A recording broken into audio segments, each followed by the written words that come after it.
L'abbiamo chiamata la tempesta perfetta perché, per il commercio, perché il timore di rivivere l'ultimo Natale, se non chiusi in casa, vedremo cosa accadrà, perché andando avanti così i contagi non si può sperare in meglio. E anche per la questione delle ospedalizzazioni, 10% superata la soglia per quanto riguarda terapie intensive, ci avviciniamo al fatidico 15% per quanto riguarda i ricoveri nei reparti Covid.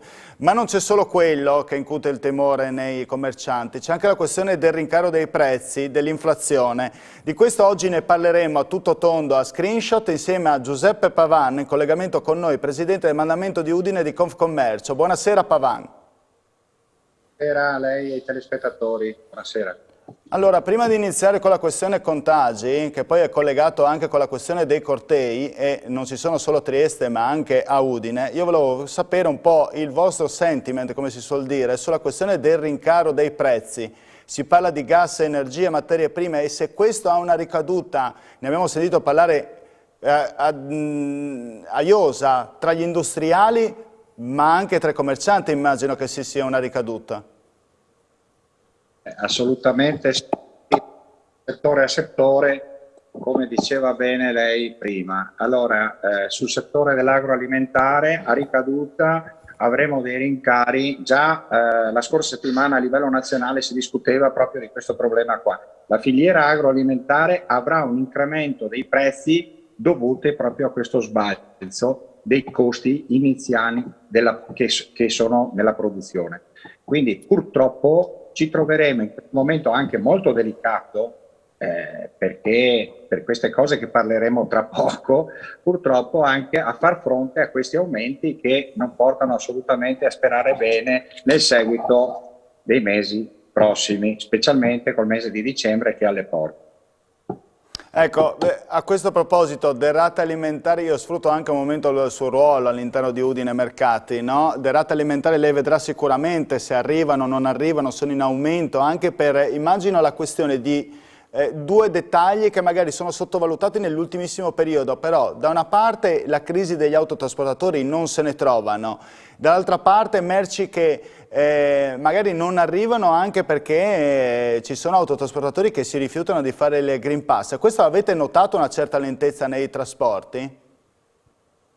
In questo momento ancora la filiera tiene, abbastanza tiene, perché abbiamo delle compagnie di autotrasportatori fidelizzate, seppur facendo anche molta fatica, perché sono quasi tutti autotrasportatori che vengono dal centro Italia e dal sud, stanno tenendo abbastanza bene. Certo che anche loro hanno dei problemi a trovare persone che possano avere tutti i dettagli sanitari per poter andare avanti. Per quanto riguarda i prodotti in produzione, come dicevo prima, ma non solo i prodotti, le materie prime, perché parliamo di imballaggi, parliamo di pallet, parliamo di tutto quello che riguarda anche il confezionamento, quindi tutto quello che riguarda per ultimare e portare nel nostro, diciamo, supermercato alla fine al consumatore, tutto quello che riguarda per confezionare i prodotti, per portarli, abbiamo delle marginalità troppo esagerate.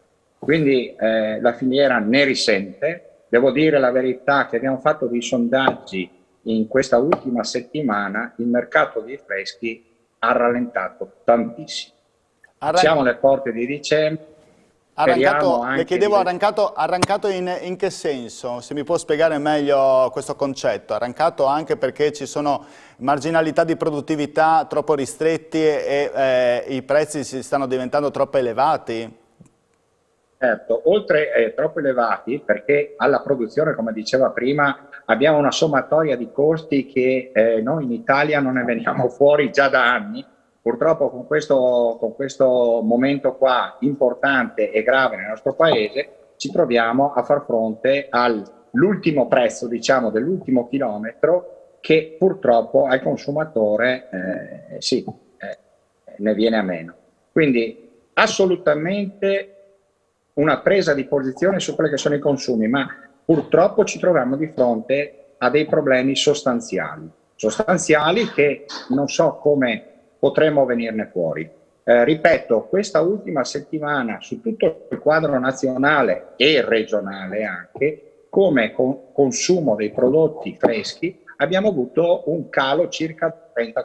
40%. Quindi capisce anche lei che 30-40% dei prodotti freschi nella grande distribuzione, media distribuzione, ma anche diciamo i piccoli si difendono un po' meglio, i professionisti piccolini si difendono un po' meglio, però chi fa i volumi ha constatato questo rallentamento proprio dei conti. Senta, le chiedo anche cosa si troveranno, cosa ci troveremo a Natale, a pagare molto di più questa inflazione per quanto riguarda prezzi di frutta, verdura, carne, ci troveremo una tavola imbandita ma magari ma molto più cara? Sicuramente lo studio Confommercio ha dato delle percentuali, adesso esattamente non vorrei dire, però delle percentuali con dei numeri a doppie cifre più alti. Quindi ci sarà un atteggiamento sicuramente nella fascia di mercato della filiera, specialmente come parliamo dei consumatori, molto prudenziale e limitato, questo è da mettere in conto. Quindi non è che basta dire andiamo a vedere dove sono. Popolo, il marito ha deciso che Senta, le chiedo sulla questione dei, voltando pagina, ma è sempre correlata, questione dei contagi. Il fatto che aumentino porta meno gente a frequentare locali commerciali, per esempio gli stessi ristoranti? Si nota già un certo calo di afflusso in alcuni locali? Guardi, nell'ultima settimana ancora non abbiamo segnalato questo fenomeno, perché diciamo toccando, no, pregando il Signore che non arrivino più contagi. Dai dati che hanno dato ieri con la riunione col prefetto, c'era il dottor Caporale dell'ASL Udine regionale, ha dato dei dati che non ci incoraggiano assolutamente. Quindi nei ristoranti ancora si lavora, mantenendo quelle che sono le regole assolutamente che noi fermamente come Associazione Confommercio Nazionale, ma anche locale, stiamo portando avanti ai nostri associati e invitiamo un po' tutti a mantenere questo. Certo che con i dati che hanno dato ieri cominciamo a avere dei timori di passare in qualche zona di colore diverso di adesso. I ristoratori sono ligi a controllare comunque il Green Pass, non serve che lo diciate voi come categoria? Perché so che avete avuto diciamo, l'appello da parte del prefetto a fare in modo che i ristoratori continuino a controllare il Green Pass, perché è passato del tempo, magari qualcuno ovviamente non ovviamente, ma magari per mancanza o chissà quali altri motivi non va a controllare, può succedere anche questo. Ma noi non ci devono essere mancanze, dice Domi, su queste cose. Noi abbiamo sempre detto e portato avanti una linea molto decisa e forte a riguardo. Le regole devono essere regole. Noi ci ricordiamo un anno e mezzo fa che abbiamo fatto una chiusura che ci è costato il sangue nostro. Ci sono costati i posti di lavoro, seppur la Regione abbia dato un contributo importante nella regione in queste categorie, certo che non basta. Pensare solo di rischiare di fare un'altra chiusura sarebbe, ahimè, un tragico evento. Quindi quello che noi auspichiamo, ma anche ripetiamo sempre in associazione a tutti gli associati, ma a tutti, anche i non associati, di cercare di mantenere quelle che sono le regole, perché se manteniamo le regole si va avanti e abbiamo speranza di continuare a lavorare e a tenere anche i posti di lavoro. Pavan, voi controllate le regole, i ristoratori controllano le regole, ma se ci sono delle regole che impongono la mascherina mentre si fanno i cortei e non ci sono queste mascherine, tutto viene a vostro danno. Così a vostro danno anche il fatto che i cortei passino attraverso il centro storico e tante volte qualcuno chiude. Questo è il problema, no? Ora, noi siamo contrari a cortei non autorizzati o a cortei che si vedono in giro. Non parlo perché è scontato, quello di Trieste ha dato un esempio negativo a tutto il paese e i risultati ci sono. Ieri alla riunione, non so se è al corrente, i dati dei focolai che abbiamo in questa ultima settimana provengono tutti canalizzati da questi cortei. Quindi, a maggior ragione, io dico, noi contrari i cortei. I cortei devono essere innanzitutto autorizzati, non devono i centri storici, specialmente quando siamo in apertura, perché portano un danno a livello economico, ma non solo a livello economico, ma anche di immagine di tutta la nostra città, di tutti i centri storici, che non è accettabile. Se uno non vuole fare il Green Pass, per l'amor di Dio, può andare a fare i cortei dove è possibile farli, ma non è giustificabile quello che abbiamo visto nei cortei dei giorni passati. Questo è assolutamente di prova contrari. Il sindaco Fontanini vorrebbe portare i cortei fuori dal centro storico, ovvero in piazza Primo Maggio. C'è stata una prima riunione in cui praticamente si è rimandata questo tipo di decisione. Voi appoggiate questa scelta da parte del sindaco Fontanini? Fuori dal centro storico, l'avete ribadito al prefetto ieri? Cortei autorizzati va bene, fuori dai centri storici e con le regole di ingaggio che bisogna mantenere. Io ho visto i cortei, sono andato a vedere i cortei, mi sono affacciato alla finestra di casa a vedere i cortei, non c'era una persona che aveva la mascherina, non c'era una persona che teneva il distanziamento e poi c'erano i soliti scalmanati che si mettono in mezzo anche a queste persone che portano avanti un ideale che magari non è l'ideale che abbiamo noi o che hanno altri, rispettabile per l'amor di Dio, però purtroppo porta poi un risultato negativo e i numeri li abbiamo visti ieri. Questo è il problema. Pavan, andiamo in pubblicità e torniamo tra 2 minuti.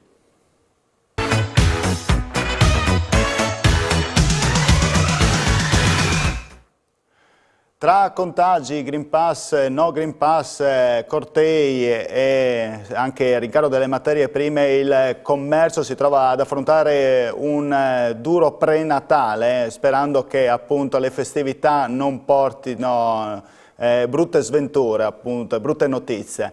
Dell'augurio questo ovviamente Giuseppe Pavan, che abbiamo in collegamento con noi, presidente del mandamento Udine di Confcommercio, ed è ancora con noi protagonista. Ci ha parlato delle materie prime, ci ha parlato dei rincari, ci ha parlato della mancanza di produttività in questo momento, di marginalità di produzione per la questione delle materie prime, ci ha parlato anche della contrarietà a questi cortei, soprattutto quando non sono autorizzati, quando non si rispettano le regole e vanno a danno, quando passano attraverso il centro storico, degli stessi commercianti che invece rispettano le regole sul Green Pass. Ho fatto un riassunto, Pavan, spero che sia stato giusto, no? Perfetto. Annuisce. Allora, quello che invece nella seconda parte volevo un po' affrontare è il commercio cittadino. Se dovesse dare un giudizio sulla Giunta Fontanini in questo momento, in questi 3 anni e mezzo? La Giunta Fontanini credo che debba risolvere abbastanza problemi, anche se vediamo cantieri dappertutto, si stanno dando da fare, con 1000 problematiche, con 1000 critiche. Non è semplice in questo momento governare una città come Udine, perché ci sono tante problematiche, dall'aspetto della viabilità, che magari si può anche parlare un momento, dall'aspetto poi del riordino di quello che è il tessuto economico e imprenditoriale, perché stanno cambiando un sacco di cose, stanno cambiando tantissime tipologie anche commerciali e quindi sotto questo aspetto dovrebbe esserci ancora più dialogo tra quello che è l'associazione, le associazioni stesse e la parte pubblica, cose che magari ne viene a meno. Questo io non voglio puntare il dito, bisogna lavorare di più entrambi le parti, sia dalla parte pubblica sia dalla parte associativa, perché oggi bisogna dare un contributo e abbiamo una responsabilità molto importante tutti quanti, non solo il pubblico, ma anche l'associazione. Io sono pronto a mettermi in gioco e a valorizzare e andare avanti. Lei sa che abbiamo fatto un questionario. Esatto, l'avete fatto se non sbaglio in primavera, no? Anche se i tempi erano un po' diversi da quelli rispetto ad adesso, però parlavate di aperture eventualmente domenicali una volta a settimana, leggevo pure orario continuato durante il sabato. Come è andato questo questionario, se è sempre che sia attuale, insomma? Si apre e ci si mette in confronto con la base.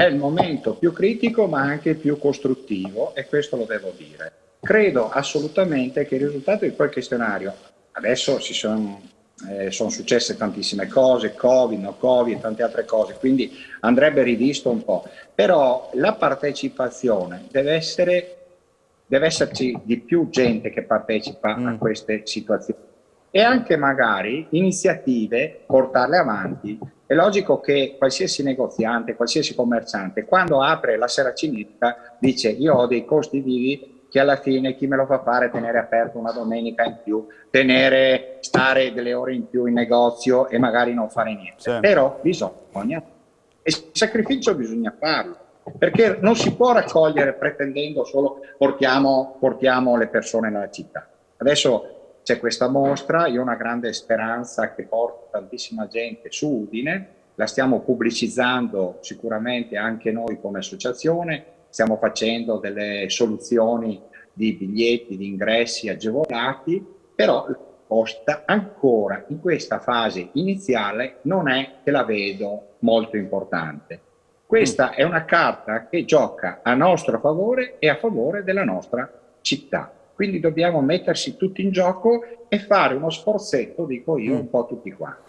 La sentivo prima un po', forse non critico, ma perplesso sulla questione dell'aspetto viabilistico, mi parlava prima, perché mi ha detto se vuole ne parliamo, ne parli pure. Sappiamo insomma quanto è stato fatto dalla Giunta Fontanini, sappiamo che ha pedonalizzato via Mercato Vecchio, sappiamo che ha ristrutturato, fatto della manutenzione in altre vie, tra l'ultima insomma via Grazzano. Vi sta diciamo, rendendo soddisfatti il lavoro da questo punto di vista? Si potrebbe fare qualcosa in più? Pensiamo alla questione ZTL. 4 anni fa parlavamo di 30.000 multe, non in questo periodo ma più o meno, per la questione delle telecamere. Non vorreste, immagino, rivedere più quelle sanzioni, soprattutto a commercianti ed artigiani? Assolutamente, abbiamo ancora delle posizioni in essere di commercianti e anche residenti, non solo commercianti, molto critiche che devono ancora essere risolte. Lì forse c'è stato un attimo un passo in avanti della giunta scorsa per andare avanti a chiudere un discorso che forse era un discorso ancora prematuro per chiudere, e quindi quello che è successo è successo. Oggi con la ZTL noi ci siamo messi a disposizione con il nostro centro studi, con l'assessore alla viabilità, con il vice sindaco Michelini, e siamo in stretto contatto. L'unica cosa che mi sono sentito di dire all'assessore Michelini è questa: di non avere fretta di portare avanti un progetto che magari è un progetto che ha delle toppe. È meglio aspettare un attimo in più e portare e studiare assieme con chi vive la città, quindi non solo i commercianti, i cittadini, i residenti nel centro storico, e condividono un po' tutte quelle che sono le problematiche per poi andare a chiudere quello che è il... La fermo un secondo, cosa vuol dire progetto con le toppe? Che cosa che non le va bene? Ma un esempio abbiamo portato e segnalato, che è stato condiviso e che è stato registrato in fase diciamo di lavoro, è quello dei carichi e scarichi per le aziende che lavorano in centro. Cioè, questo è un problema che se uno ha una macelleria e che ha il carico e scarico solo per la filiera del freddo, comincia a portarlo a 1 chilometro di distanza con un carrello, comincia a essere una cosa un po' difficoltosa a livello logistico. Ma diciamo che abbiamo la fortuna di avere un centro storico che ha diverse tipologie di parcheggi che potrebbero essere magari considerati carico e scarico, magari qualche più carico e scarico per quanto riguarda tutti i negozianti, i commercianti, ma anche i residenti, e possono essere rispettati, perché sa benissimo che tante macchine vengono messe nel carico e scarico. Noi siamo dell'avviso che vengano spostate dal carro attrezzi, quindi spostate perché quei posti devono essere solo occupati per la gente che lavora e non per la gente che deve andare a farsi il giretto, anche perché parcheggi struttura, parcheggi a raso, mi sembra che ce ne siano, certo. quindi che non ci sia. Senta, io leggevo oggi sconti per affitti e mobili comunali su un quotidiano locale. Vi sono venuti incontro invece per quanto riguarda varie scontistiche o comunque riduzioni delle tasse il Comune in questi 2 anni di Covid? Diciamo che ci sono state delle proroghe, lei sa benissimo anche con il discorso dei pubblici esercizi, è stato un allargamento per quelle che sono state le superfici esterne dei pubblici esercizi, dei ristoranti, altre attività, quindi abbiamo sempre condiviso quello che è stato anche troppo io dico, perché in certe situazioni poi qualcuno ha esagerato e ne ha approfittato. Sì. Comunque adesso andremo quello che è il progetto iniziale che è stato portato avanti come Piazza San Giacomo, io lo condivido e credo che continueranno a tenere i tavoli su Piazza San Giacomo perché è un salotto bellissimo di Udine. Per quanto riguarda via Mercato Vecchio, anche noi siamo sempre stati o aperta o chiusa, adesso è chiusa, è pedonabile, è una bellissima via, si fa una bella passeggiata. Mi dispiace per quei 2, 3, 5 residenti che dicono noi non possiamo fare, credo che ci possano essere anche delle soluzioni, il sindaco sta vedendo anche queste cose. Certo che non è semplice accontentare tutti, non è semplice assolutamente accontentare tutti, però quello che io vedo è che potremmo avere una Udine non solo in centro storico, ma riordinando quello che è la rete viaria in questa ZTL e entrata e uscita dal centro storico, potremmo avere proprio un bel salotto su, perché Udine è bellissima. Quindi dovremo sforzarci un po' tutti, magari cambiare delle abitudini che porteranno col tempo a vedere un'Udine più bella, più vivace anche nello stesso tempo, in maniera giusta. Quindi io sono consapevole delle difficoltà che abbiamo. L'importante è che l'amministrazione pubblica abbia, come per esempio sulla ZTL, che è un tema molto importante, l'accortezza di non fare in avanti come sono state fatte magari negli anni passati. E poi parlava di multe. Allora, l'ultima cosa che le chiedo, Pavan, dopo ci salutiamo, è la questione tornando alle magagne che ha il commercio in questo momento, e leggevo sempre nei quotidiani di oggi che c'è tanta difficoltà a reperire personale, soprattutto tra i ristoratori, bisognerebbe sentire anche il suo collega Dalla Mora, ma c'è qualcuno addirittura che incentiva i neoassunti, è veramente così difficile trovare il personale? Tenendo conto che è una problematica generale trovare personale specializzato, il lavoro ce n'è in questo momento e che magari c'è una mancanza tra formazione e lavoro. Ricordo che come Confcommercio a livello regionale e non solo anche nazionale è partito un progetto sulla formazione di diverse tipologie di personale, quelle che diceva lei sulla ristorazione, pubblici esercizi e altre tipologie di personale lo stiamo facendo. La Camera di Commercio si è resa disponibile anche con delle iniziative. Noi come associazione stiamo andando avanti su questo aspetto, è che ad oggi l'utenza non è come si sperava. È un argomento molto importante per quello che sarà il futuro delle aziende, anche perché gli imprenditori, come diceva lei, hanno grosse difficoltà di trovare, tra virgolette, personale specializzato, ma anche da formare. Purtroppo abbiamo queste problematiche, dovute anche comunque al discorso dell'interruzione delle attività, quindi fatti con queste persone diveniva un po' difficile. Ecco perché tutto quello che torna su quelli che sono i permessi, sulle chiusure, su quelli che sono atti del Covid che hanno dato ieri, sono tutte collegate anche a queste problematiche. Quindi dovremmo fare un esame di coscienza un po' tutti e fare uno sforzo per capire che il lavoro va avanti se non ci mettiamo in testa di essere precisi su quelle che sono, io sono un testardo su questa cosa, le regole mantenute. Ecco, questo mi sembra. Io la ringrazio Pavan per essere stato ospite della nostra trasmissione, le auguro un buon lavoro, in bocca al lupo per tutto il resto. Grazie mille. Grazie a lei e un saluto ai suoi telespettatori. Grazie. Bene, mi accodo allora a questi auguri e ai saluti ai telespettatori. Noi ci vediamo domani con Daniele Micheluzza, invece con me stesso, insomma, ci vediamo venerdì alla solita ora 19:45, non mancate.